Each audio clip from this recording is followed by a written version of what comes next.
Hi, I'm Diane Macedo. Thanks for streaming with us. The Senate is preparing to take up abortion rights next week after the leak of a draft Supreme Court opinion that could strike down Roe v. Wade.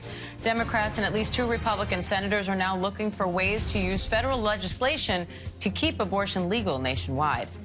Meanwhile, political analysts say even with 2 Republicans on board, Democrats likely won't have enough support to write abortion rights into federal law. ABC's congressional correspondent Rachel Scott has the latest.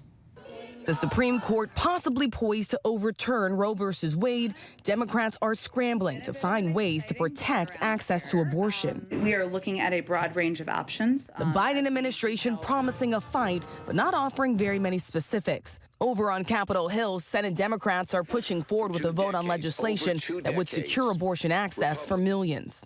Next week's vote will be one of the most important we take, not only this session, but in this century. Republicans will not be able to hide from the horror they've unleashed on America.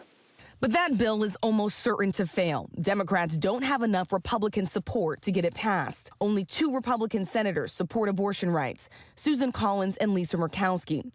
Both support legislation that would make a woman's right to obtain an abortion a federal law. My goal is to codify what is essentially existing law. That means Roe v. Wade. But Collins declared she will not support the Democrats' bill because it goes too far.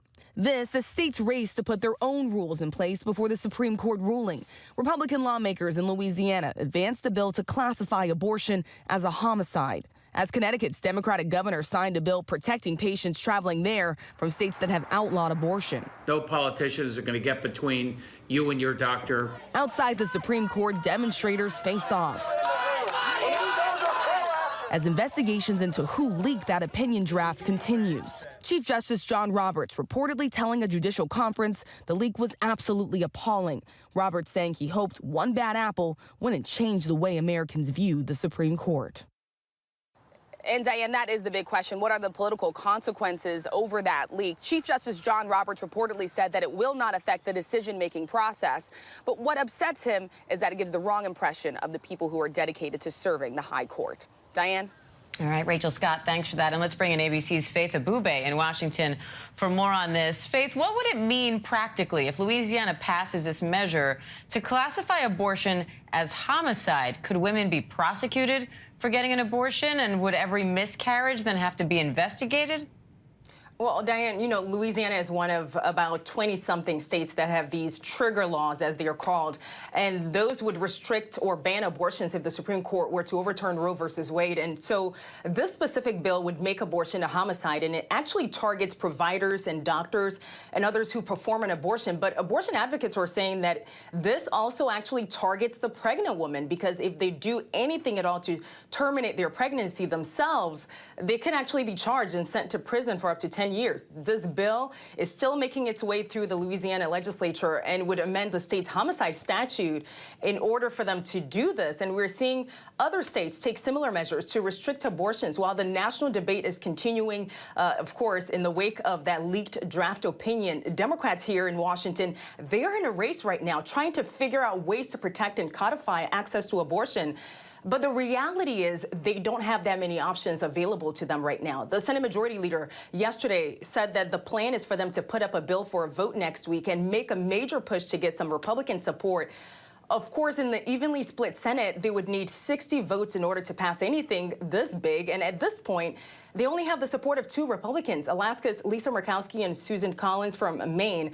And even then, their support is limited at this point. Collins is already saying that the bill Democrats are discussing right now for next week is too broad and goes too far. She's only willing to support codifying existing law under Roe versus Wade and making it federal law. So the White House, Democrats here in Washington, they're all scrambling to figure out a way forward in this situation. And Faith, Connecticut's governor signed a bill protecting patients who travel there from states that have outlawed abortion. How does that work? Yeah, so the bill is, it's House Bill 5414, and the governor signed it into law. And basically what it does is allow those who receive an abortion or provide an abortion to have sort of a safe haven in Connecticut. So if there's a judgment rendered against them, they can actually sue in Connecticut for damages because of this bill. Again, Connecticut is just trying to make it clear, like other states were trying to do with Democratic governors or Democratic legislatures, they're trying to make sure that a lot of people know that as things change or perhaps potentially change federally or change in other states, nearby states, neighboring states, that they can actually come to their states and not worry about any legal troubles that they might get into. All right, Faith Abubey for us in Washington. Thanks, Faith. Thank you. Hi, everyone. George Stephanopoulos here. Thanks for checking out the ABC News YouTube channel. If you'd like to get more videos, show highlights, and watch live event coverage, click on the right over here to subscribe to our channel. And don't forget to download the ABC News app for breaking news alerts. Thanks for watching.